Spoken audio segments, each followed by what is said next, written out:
So, picture this. It's May 2025, and just when you thought the political climate couldn't get any more, shall we say, Harvard University decides to throw down the gauntlet. Yes, Harvard. The one with the fancy scarves and the even fancier tuition fees. On May 23rd, to be precise, they filed a lawsuit, a big one, in Boston federal court. And who were they suing? None other than the Trump administration. The charge? Essentially, trying to pull the rug out from under thousands of international students by revoking Harvard's ability to enroll them. Harvard called it a blatant violation of the U.S. Constitution and federal laws. Strong words, even for a place that literally teaches people how to use strong words. The whole kerfuffle kicked off when Homeland Security Secretary Kristi Noem, presumably after a very serious game of what can we dramatically announce today, declared on May 22nd that Harvard's Student and Exchange Visitor Program, SEVP, certification was being terminated. Now, SEVP certification is basically the golden ticket that allows universities to enroll international students. Without it, Harvard would be about as international as a county fair pie baking contest.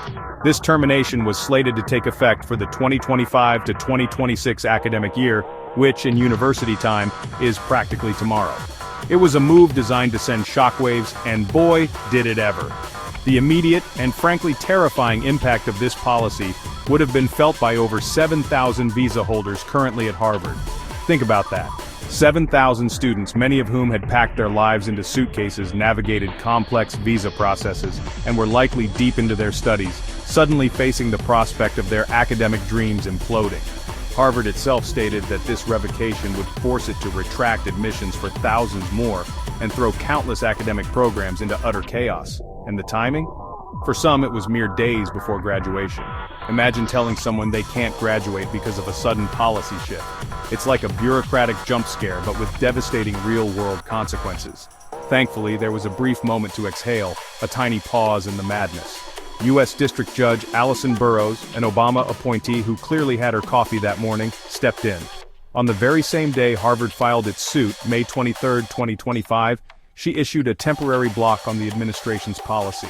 This order provided a crucial, 2-week window of relief, a legal breather, if you will. Hearings were quickly scheduled for May 27th and May 29th, because apparently the legal system sometimes moved faster than a snail on a leisurely stroll. Judge Burroughs found that Harvard had shown enough potential harm to warrant a pause before a full hearing could even happen, essentially saying, "Hold your horses, let's talk about this properly." Now, you might be wondering, why would the Trump administration suddenly decide to pick this rather enormous fight with one of the world's most famous universities? Well, according to them, it was all about immigration and national security concerns. Secretary Noem, without offering much in the way of, actual evidence, accused Harvard of some pretty wild things. She claimed the university was fostering violence, anti-Semitism, and coordinating with the Chinese Communist Party. It's quite a laundry list, isn't it? One minute you're studying Chaucer, the next you're apparently part of an international espionage ring. It's a classic case of throw everything at the wall and see what sticks, or perhaps see what scares people the most. Harvard naturally had a slightly different take. University President Alan Garber didn't mince words. He stated the administration was illegally seeking control over the private university, and, crucially, retaliating against Harvard for maintaining its academic independence. Harvard's lawsuit argued that the revocation was punishment for its perceived viewpoint, a clear violation of First Amendment rights. It's a pretty serious accusation, suggesting that this wasn't just about policy, but about punishing an institution for not towing a particular line. The university essentially said, "You can't just shut down our international program because you don't like what we stand for, or what we stand for." The First Amendment argument is particularly potent. Harvard contended that the administration's actions were a direct affront to its academic freedom, a cornerstone of higher education. The idea that a university could face such drastic consequences based on its perceived viewpoint is chilling. It suggests a government attempting to strong-arm institutions into ideological alignment, which is, to put it mildly, not how a free society is supposed to operate. This wasn't just about visas, it was about the fundamental right of an institution to operate without fear of government retribution for its intellectual environment and its refusal to, as Harvard put it, surrender its academic independence. Of course, the White House wasn't taking this lying down. Spokeswoman Abigail Jackson fired back, stating that unelected judges have no right to stop the Trump administration from exercising their rightful control over immigration policy and national security policy. This is a familiar refrain, isn't it? The classic activist judge's argument, dusted off whenever a court ruling doesn't go the administration's way. It underscores the deep ideological chasm between the administration's view of executive power and the judiciary's role as a check on that power. It's a battle of wills, with the future of thousands of students caught in the crossfire and the very principles of academic freedom hanging in the balance. Beyond the high-minded legal arguments and political posturing, there are real people whose lives were thrown into turmoil. Imagine being Leo Gurdon, a Swedish undergraduate at Harvard. He called Judge Burroughs' ruling a great first step, which is the kind of cautious optimism you adopt when your entire future feels like it's on a knife's edge. But he also anticipated a prolonged legal battle, reflecting the anxiety undoubtedly felt by his international peers. These students aren't just statistics. They're individuals who have invested dreams, time, and often significant financial resources into their education, only to see it threatened by a sweeping government directive. The stress must be immense. And let's not forget the money, because it's always about the money, isn't it? For Harvard, the financial implications of losing its international student body would be substantial. In the 2024 to 2025 academic year, nearly 6,800 international students were enrolled, making up a whopping 27% of the total student population. Critically, international students often pay full tuition, a significant revenue stream for any university, even one with an endowment the size of a small country's GDP. As a DHS spokesperson rather pointedly noted, "It's a privilege, not a right, for universities to enroll foreign students and benefit from their higher tuition payments." Ouch! Even Harvard's bonds, part of its $8.2 billion debt, took a hit after President Trump warned in March 2025 of cuts to federal funding. This whole saga isn't happening in a vacuum. It's more like the latest, very loud explosion in an ongoing fireworks display of disputes between Harvard and the Trump administration.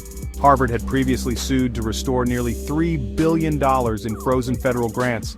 Yes, billion with a B. The administration had also floated the charming idea of ending Harvard's tax-exempt status and hiking taxes on its endowment. If that wasn't enough, they also opened a civil rights investigation into the university. It's clear there's a history here, a pattern of escalating conflict where each side seems determined to push the other's buttons with increasing intensity. The backdrop to some of these tensions includes accusations from the Trump administration that several universities, Harvard among them, have been indifferent to the welfare of Jewish students during campus protests, particularly those against Israel's military campaign in Gaza. For instance, Columbia University, facing similar pressure and a $400 million funding cut over anti-Semitism allegations, agreed to reform disciplinary processes and review its Middle East curricula. Harvard, for its part, states it is committed to combating anti-Semitism and investigating credible allegations. Meanwhile, concerns about Chinese government influence on U.S. college campuses, including alleged monitoring by Beijing-directed student associations, also simmer in the background, adding another layer of complexity to the national security arguments. So, Judge Burroughs' temporary block offered a moment of reprieve, a chance for everyone to catch their breath before the next round of legal sparring. But let's be clear, this is far more than just a squabble over visa paperwork or a disagreement about university policy. This battle between Harvard and the Trump administration touches upon fundamental questions about academic freedom, the reach of executive power, and the very nature of America's relationship with the global academic community. It's a high-stakes game where the outcome could reshape the landscape of higher education in the United States for years to come. If the administration's policy were eventually upheld, the long-term consequences for Harvard, and indeed other American universities, could be severe. It would send a chilling message to international students and scholars worldwide that their presence in the U.S. is precarious, subject to the shifting winds of political whim. This could diminish the U.S. quote, S standing as a global leader in education and research, pushing top talent towards institutions in other countries. Universities might also become more hesitant to foster environments of open inquiry if they fear retaliation for perceived viewpoints, leading to a less vibrant and critical academic culture. It's worth remembering the caliber and diversity of students this policy would affect. We're not just talking about abstract numbers. Current international students at Harvard include individuals like Cleo Carney, daughter of Canadian Prime Minister Mark Carney and Princess Elizabeth of Belgium. While their high profiles might draw attention, they represent the thousands of other students from all walks of life and every corner of the globe who choose to study in the US, contributing to its intellectual and cultural richness. To slam the door on them is to diminish America's own global influence and soft power in a very tangible way. Ultimately, this temporary injunction is just that, temporary. The hearing scheduled for late May 2025 will be crucial in determining the next steps. Will Harvard succeed in permanently blocking the policy, or will the administration find a way to enforce its will? The only certainty is that this dispute is far from over. It highlights a profound clash of ideologies and interests, with the future of thousands of students, the financial stability of a major university, and the principles of academic liberty all hanging precariously in the balance. Stay tuned, because this reality show is probably going to have a few more seasons.